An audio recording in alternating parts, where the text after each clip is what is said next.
because I grew up a Seattle Seahawks fan, and we were mostly fun and irrelevant my entire life. And then Pete Carroll came, and we were still mostly fun and irrelevant, 7-9, 7-9. And then Russell Wilson arrived, and everything changed. And suddenly Pete Carroll's the best coach ever, and Marshawn Lynch is the best running back ever, and Richard Sherman's the best player ever. And no, Russell Wilson arrived. And by the way, Russell Wilson was there last year, and a lot of the other players have all left. Marshawn Lynch has left, and Richard Sherman left, and all the players, Cam Chancellor left, and everybody left. Oh, Seattle had a winning record still. Oh, okay. It's like Steph Curry. It's like Steph Curry. Steph Curry doesn't get any respect from players because this is the way it works in pro sports. Cool is a commodity. Of course, not in real life. Smart is. Grown up is. Dependable is. But in sports, among players, Westbrook's more popular than Steph Curry. Steph Curry's not cool. Steph Curry's quiet, and he's religious, and he's a family guy. And he wears, like, pharmaceutical shoes. And Russell Wilson's religious and quiet and not loud and not... And so Steph Curry and Russell Wilson, they're also a little smaller, distinct, and unique. They don't get respect from players. So yesterday's a prime example. Golden Tate, who entered the league with the Seahawks, then he went to the Lions, and now he's a New York Giant. He was Philadelphia for an hour. So he's bounced around a little bit. Total shot at Russell Wilson, saying his former Lions quarterback is way better.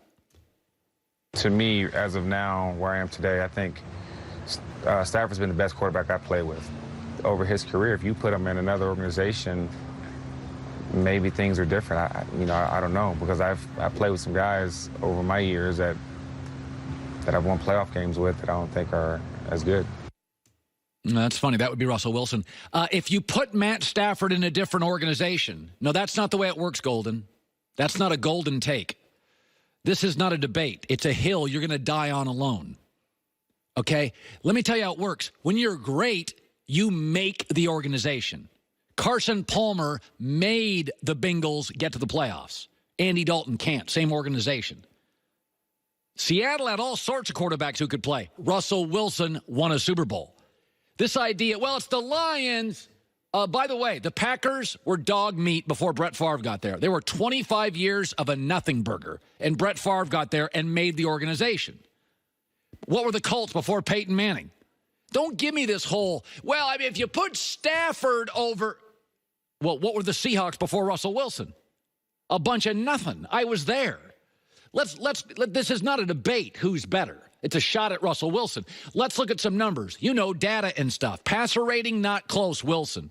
Losing season, Stafford 6, Russell never had one. Touchdown interceptions. Stafford's got twice the interceptions, twice the losses. And that's Russell being in a division where teams got to the Super Bowl in his division. San Francisco got to a Super Bowl in his division. Arizona got to the NFC Championship in his division. The Rams got to a Super Bowl in his division. That's not an easy division. So this is not a debate. And the idea that if you put, and I like Stafford, I think he's crazy talented.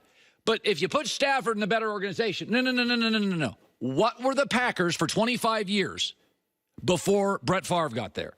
What were the Seahawks before Russell Wilson got there? They made the organization. What were the Colts before Peyton Manning? By the way, Denver had John Elway. Denver lost John Elway. They were only, they haven't been special mostly since he left, except for the year they got Peyton Manning. Okay? So don't tell me if you put Matt in a different situation. No. Matt has not been good enough to this point to elevate the organization, which is what the transformative guys do. This idea Seattle was just a great organization and Russell Wilson's just a little bit of the stop. This is not a debate. This is playoff wins, Russell Wilson 8, Stafford none. Okay, not a debate. All right. And by the way, not picking on Matt Stafford because Golden Tate brought this up. Matt Stafford would probably tell you if you asked him, yeah, Russell has a better career. I think Matt Stafford would tell you that. So I'm not going to pick on the writer on this story. NFL.com. They list the best coaches in the NFL. Now, there's a bunch of new coaches, like 6, 7 new coaches. They don't rank any of those. So they only rank 26 coaches. These are guys who coached last year in the league. They're not counting the new guys. Right? Guys who have never been a head coach in the NFL. That's the guys they're not counting.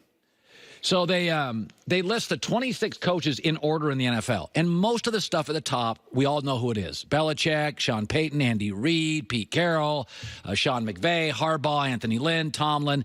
I'm not going to, that's fine to have Andy Reid number 2 behind Belichick. Pete Carroll maybe 3rd or 4th, but that's fine. I think they have a couple guys too high, too low. Now, I will say this. They have John Gruden at 15th. That's being very generous. They've got Doug Marrone for the Jaguars at 18th. That is beyond generous. He's an offensive coach, and the offense is always unwatchable. They've also got Bruce Arians at 16. Nice guy, but he stopped working in Arizona and used to brag he was home by 5:30 to have a cocktail with his wife. That's not the 15th, 16th best coach in the NFL. But here's why I stopped taking calls in sports radio. One of the reasons. Nobody was teaching me anything. Tell me something I don't know. Give me an idea I've never thought of. Feed nutrients to my audience. Callers stopped doing that. They just repeated stuff I'd said or told me stuff I could already see on television, and my job is to find stuff nobody's talking about. But it's not really a fan's responsibility. It's mostly a media's job to do that. That's our job, 24/7. We're in media. So when the NFL.com comes out and puts Kyle Shanahan at 23rd, what are you doing? So let me tell you, NFL.com writer, Shanahan has a doppelganger in this league. It's called Belichick. Belichick was a great coordinator. Everywhere he went, legendary, everywhere he went, teams got better. Went to Cleveland, won some games, but couldn't win consistently because he couldn't get the great quarterback. If I'd have told you when Belichick was in Cleveland, this is the next great head coach in the league, you'd have scoffed at it. But if you'd done any homework with Belichick, you'd have known. He actually did an incredible job in Cleveland for what he had, and he was the best coordinator in the league. And every time he interviewed, that's why he got a job after Cleveland so quickly. That's why he had multiple jobs. He turned down the Jets job. Okay, Kyle Shanahan has an incredible career as a coordinator. Everywhere he's gone. He made Matt Schaub a Pro Bowler. Everywhere he's gone. He made Matt Ryan an MVP. Then he leaves. The teams aren't the same. The quarterbacks aren't the same. Anybody can tell me Sean Payton's good. Tell me something we haven't seen yet. I'm going to give you some data, and this is my job to do this, on Kyle Shanahan.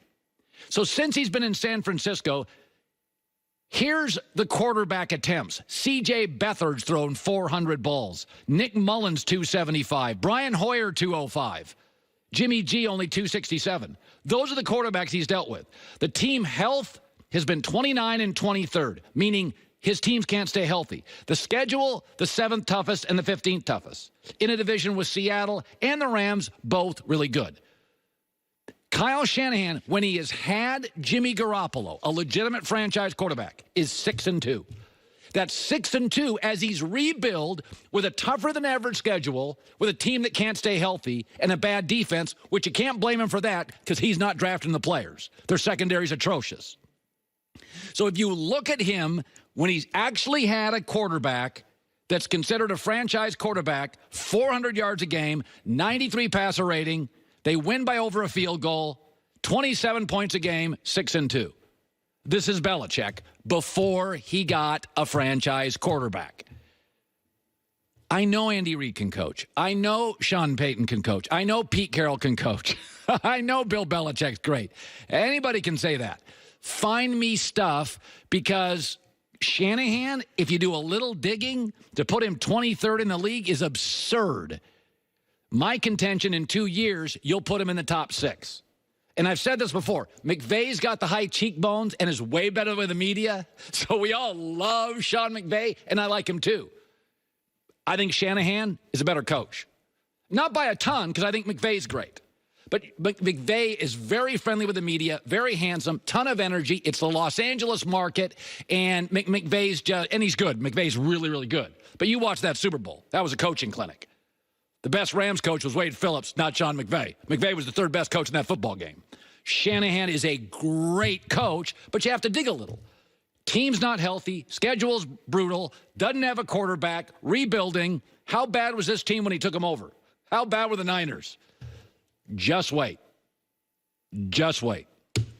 6-2 with Jimmy G. All right, I got a lot of energy today. See, when you drink a Red Bull right out of the chute, see, I'm off coffee now. I'm done going to coffee shops. So what's the alternative to that to have energy for the show? So you're going to drink a Red Bull every day? I'm thinking about it. You know what? There's no Red Bull stores. I don't have to deal with the nonsense, and I don't get overcharged.